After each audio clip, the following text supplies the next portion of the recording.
senhores telespectadores, vamos visitar hoje o concelho de Tarouca. Tarouca fica entre Viseu e Lamego. Os concelhos à volta são Lamego, Armamar, Castro Daire, Moimenta e praticamente o concelho, que não é grande, o concelho não é grande, são cerca de 100 km². Nós avistamos quase todos aqui deste alto. Estou no Alto de Santa Helena.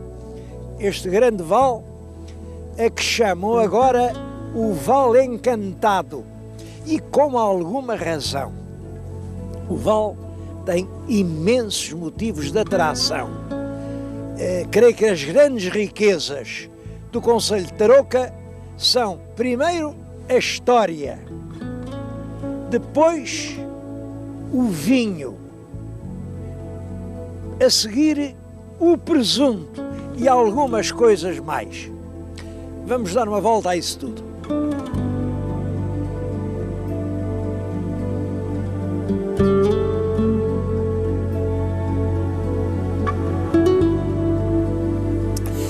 A vila tem inúmeras construções muito antigas.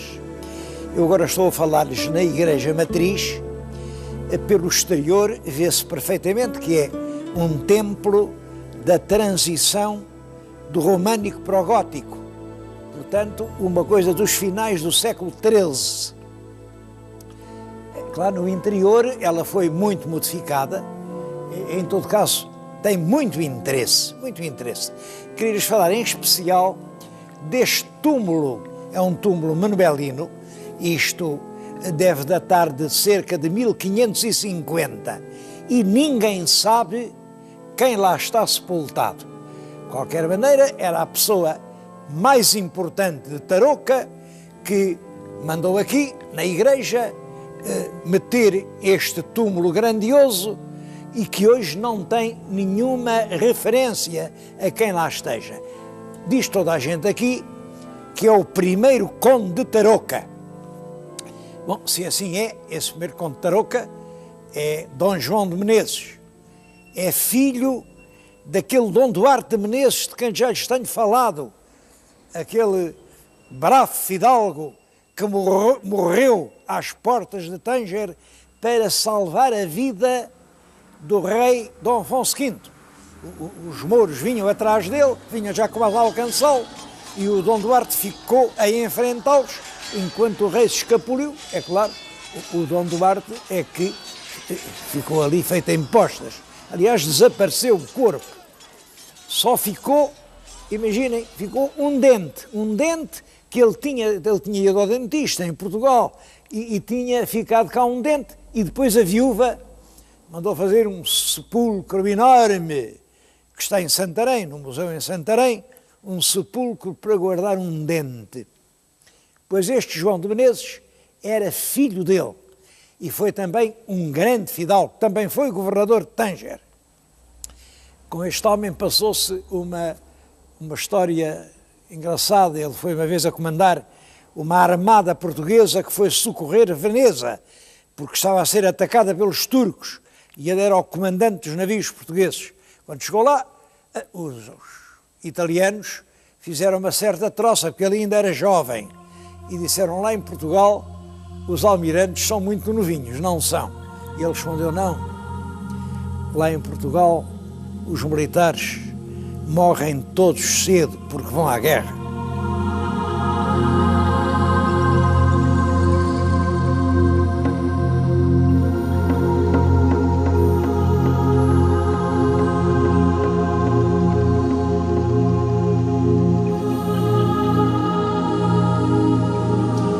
Mas no Vale Encantado esperam-nos muitas surpresas. Uma delas é este mosteiro de Santa Maria de Salzedas. A gente chega aqui, olha para aquela fachada, uma fachada do século XVIII, que ficou interrompida, não chegaram a fazer as torres, e pensa: bom, isto é uma coisa relativamente moderna. Puro engano, puro engano. Por detrás da fachada está um dos conjuntos monumentais mais importantes de todo o nosso país.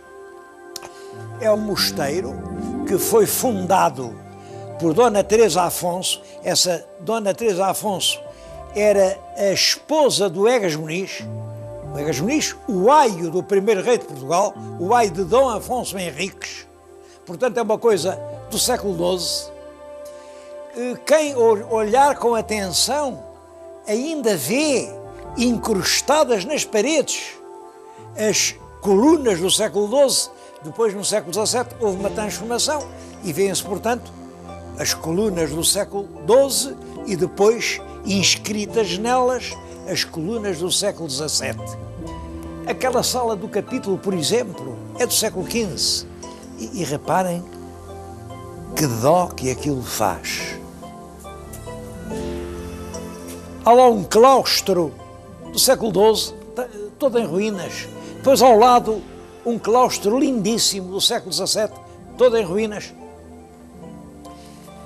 Eu penso que este conjunto daria uma das mais formosas pousadas históricas do nosso país.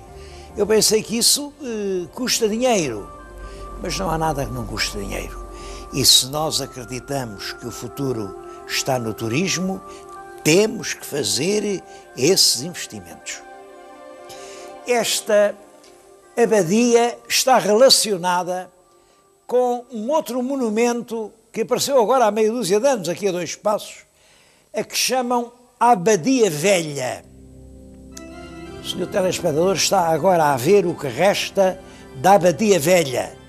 São os grandes alicerces do que devia ser uma grande igreja, inscrita no terreno, mas depois arrependeram-se. É claro que não era aquilo que era a Abadia Velha, porque aquilo também era novo.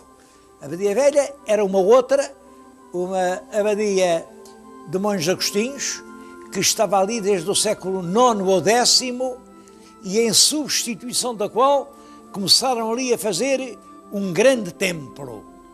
Bom, mas por alguma razão arrependeram-se, e eu penso que sei qual era a razão. É que debaixo destes templos de Cister costumava passar um rio. Era um rio muito útil, porque era um rio que trazia água, alimentava os pratos, servia para a cozinha, servia para tudo. Bom, e ali onde estavam a fazer aquele grande monumento, não passava rio nenhum. É curioso que isso também aconteceu em Alcobaça. Começaram a fazer a abadia no lugar, depois deram ordem para mudar para outro, debaixo do qual passava um rio. E vale a pena ir lá visitar aquelas curiosas ruínas. Afinal, fizeram esta, que até 1834 foi um dos grandes centros do culto aqui, de toda a Beira Alta, de todo o Ribadouro, e que hoje, como veem, é um monumento arruinado, como o povo costuma dizer, é uma verdadeira dor da alma.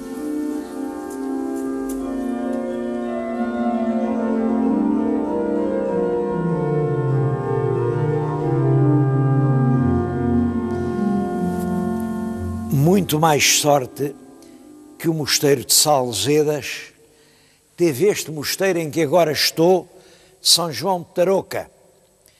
Eu recordo-me, estive aqui há meia dúzia de anos e também lavrei um protesto. A torre tinha caído, isto estava tudo abandonado, os altares estavam quase destruídos, a erva crescia por todos os cantos. E eu fiquei indignado, como é possível um mosteiro que se liga à história de Portugal desta forma? Porque este mosteiro, este a que agora estou, é fundado no ano de 1152. Está lá ao fundo uma pedra, está lá escrito.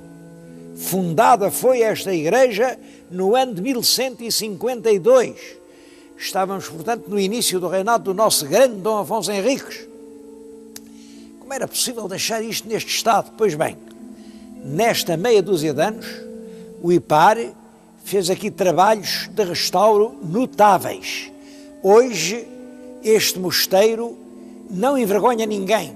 Pode vir quem vier, que dirá: os portugueses sabem honrar os seus pergaminhos, sabem mostrar os seus valores artísticos. a igreja está uma beleza, uma beleza.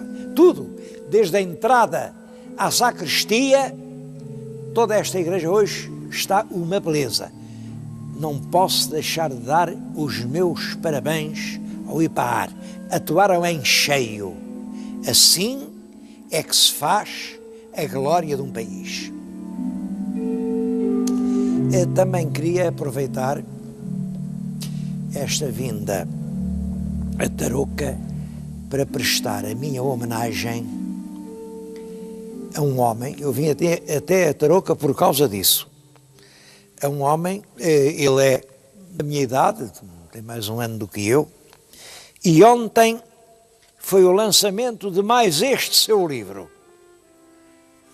Portugal Primitivo Medievo. É o Dr. Armando de Almeida Fernandes. Ele tem uma obra histórica extremamente vasta. Reparem, aqui nesta página indicam-se 30 e tantos volumes. Não julguem que são assim umas coisitas destas. Não, não, não. São obras extremamente importantes.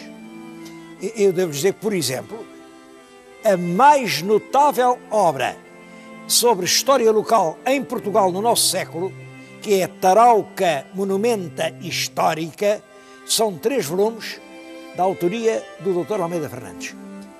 Nem Lisboa, nem Coimbra têm sobre a sua própria história uma obra tão valiosa.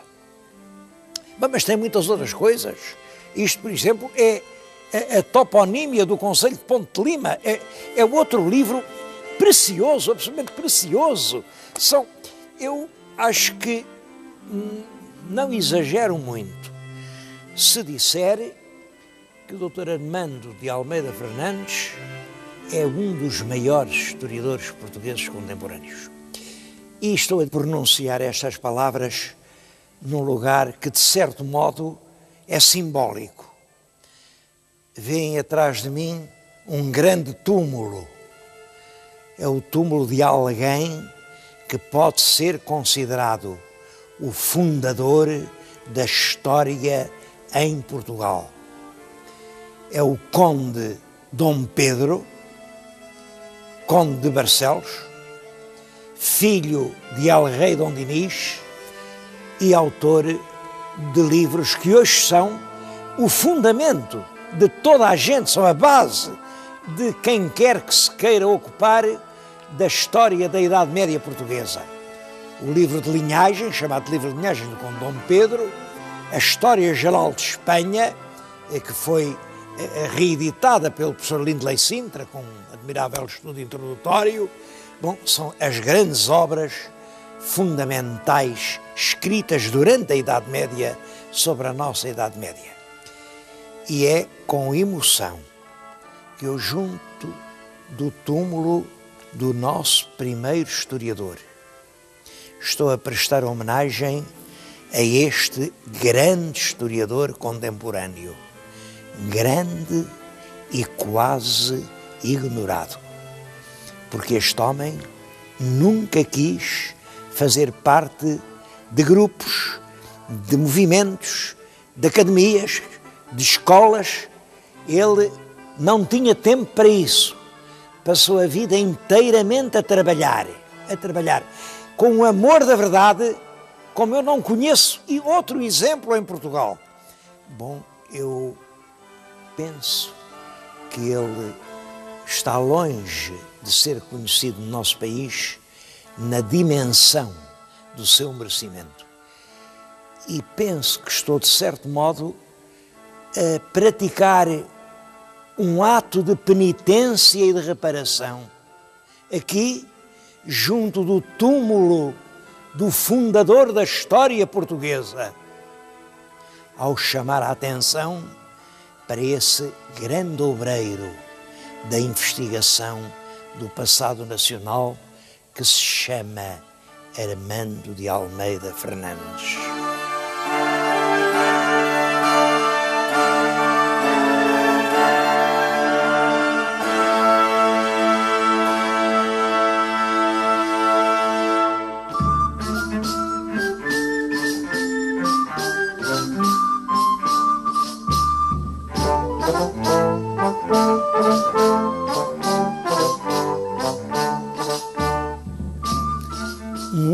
curioso monumento é este Quelho de Salzedas.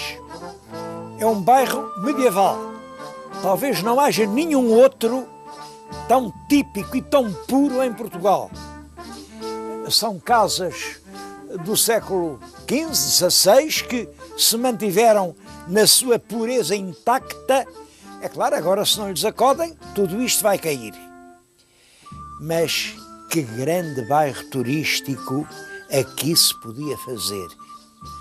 Onde é que estão as nossas entidades turísticas? Onde estão elas que não vêm turismar?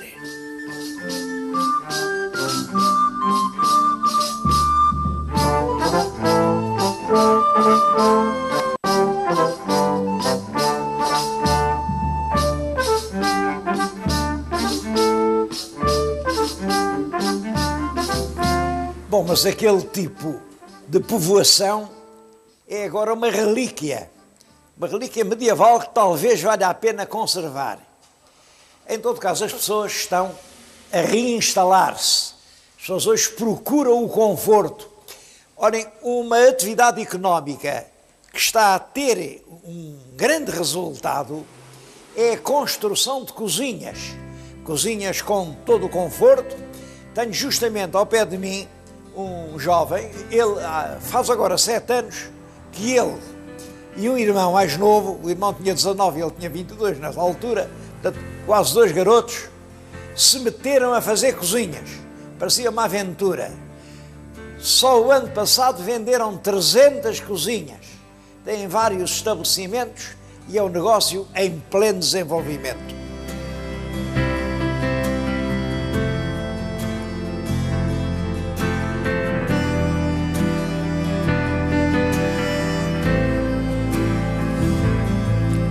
Das principais riquezas do concelho são os vinhos. Há muitas empresas produtoras de vinho e isto também tem que ver com esta minha ideia dos horizontes da memória. Quem introduziu aqui as castas de videira de que hoje se faz este espumante foram frades beneditinos. Não sabemos ao certo se no século IX ou X. Olhem, foi nesta quinta, veem este vale na vossa frente, este vale muito bonito. Há ali uma clareira, ainda hoje lá estão os vestígios. É a Abadia Velha. Era uma abadia beneditina, anterior à fundação de Portugal, que introduziram castas que ficaram até agora. Bom, a abadia caiu, veio outra abadia, depois também dessa abadia os frades foram-se embora, os frades partiram, mas as vinhas ficaram e dão esta bebida surpreendente, que é das melhores que há no nosso país. Isto não admira quem percorra a região, é uma encosta privilegiada, é um microclima, por cima está a vinha, uma vinha antiga, mas fecunda, carregada de videiras, uma vinha que está agora a vindimar. Depois por baixo, isto é granito, 30, 40, 50, 70, 75 metros.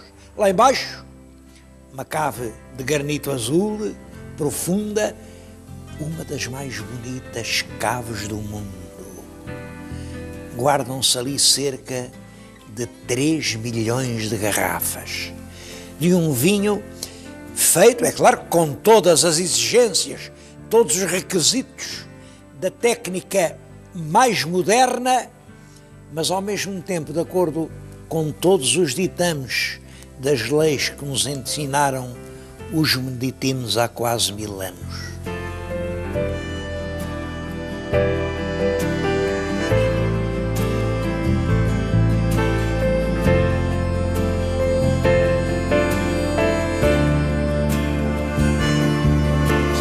E o resultado foi este, um vinho espumante que, na minha opinião, não fica a dever nada aos mais famosos espumantes franceses. Como sabem, o Os espumantes franceses criam-se na região de Champagne e são os champanhes. Nós, por razões de proteção às marcas, não podemos dizer que isto é um champanhe. Em compensação, eles podem dizer que aquilo são portos. Bom, aquilo são tão portos quanto isto é champanhe. Mas não vamos entrar nisso. Eu bebo este espumante aqui de Tarouca, provo e pergunto em que é que isto fica a dever aos tais famosos espumantes da Champagne. Eu vou erguer esta taça para formular um voto. Costumo estar diante das câmaras sozinho. Cada programa tem junto de mim um grupo de pessoas que me ajudam, que me completam. Não os preveni, é que ia brindar. Mas eu vou erguer esta taça a uma intenção que julgo que hoje, e estou-lhes a falar na primeira semana de outubro do ano de 2001, um pensamento que penso que está no fundo do coração de toda a humanidade. Vou beber à paz no mundo. Quem me acompanhe, que erga a sua taça.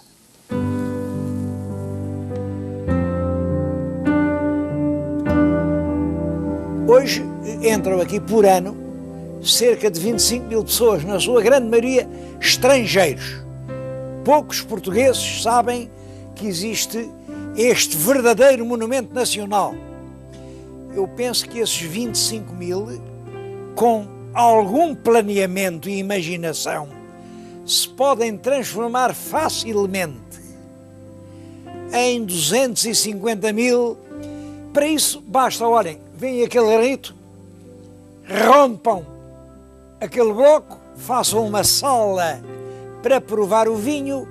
Se à entrada se cobrarem 300, que é o preço mais barato dos monumentos portugueses, a pessoa entra, bebe o vinho e vai contar em todo o mundo que aqui, em Portugal, há realmente um espumante que é dos melhores da Europa.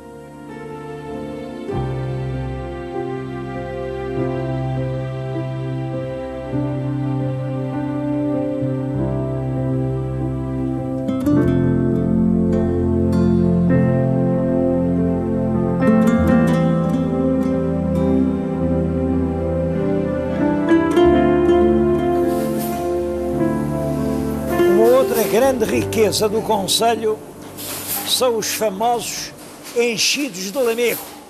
Eles chamam-se de lamego, mas realmente é aqui, neste concelho, que se produzem e, na sua grande maioria, nesta casa onde estou a falar. Previno-nos de que isto não é cenário, isto é obediência a normas rigorosas, higiosanitárias e de segurança, que aqui têm que se cumprir. É uma história que eu acho muito bonita, uma história que se pode começar assim. Eram uma vez 7 irmãos, mas uns 7 irmãos cujos pais, cujos avós já tinham trabalhado neste ramo e que hoje continuam unidos. Eles produzem aqui cerca de 4.000 toneladas ano de enchidos. 4.000 toneladas são 4 milhões de quilos. A maior parte fica no mercado nacional, mas em grande parte isto vai para a Europa, vai para a América, vai para a África. É, portanto, uma fonte de divisas para o país. Isto emprega perto de 300 pessoas, o que aqui num concelho onde começa a haver problemas de emprego e muita imigração é extremamente importante. Eu fiz questão de vir aqui porque me parece que este caminho, uma indústria baseada numa matéria-prima inteiramente local e uma indústria que passa pelas mãos, que tem realmente o talento manual das pessoas É aí, é nesse campo que nós ainda podemos encontrar futuro.